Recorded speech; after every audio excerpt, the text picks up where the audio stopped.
Hi, I'm doctor Ramya, anaesthesiologist and interventional pain specialist.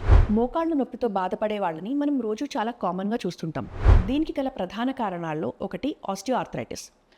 Osteoarthritis అనేది కీళ్ళలో ఉన్న cartilage మెల్లమెల్లగా దెబ్బతినడం. ఆస్టియోఆర్థరైటిస్తో బాధపడే వాళ్ళు నడవడానికి, మెట్లెక్కడానికి, కూర్చుని లేవడానికి చాలా ఇబ్బంది పడుతూ ఉంటారు. ఇది వయసుతో వచ్చే కామన్ సమస్య అని డాక్టర్స్ని కన్సల్ట్ చేయడంలో ఆలస్యం చేస్తూ ఉంటారు. పెయిన్ కిల్లర్స్ మీద డిపెండ్ అవుతారు. కానీ ఇలా పెయిన్ కిల్లర్స్ మీద డిపెండ్ అవ్వడం వల్ల లాంగ్ టర్మ్లో నష్టమే కానీ మన బాడీకి ఏమాత్రం ఉపయోగం ఉండదు. బట్ కరెక్ట్ టైంలో డయాగ్నోసిస్ చాలా ఇంపార్టెంట్.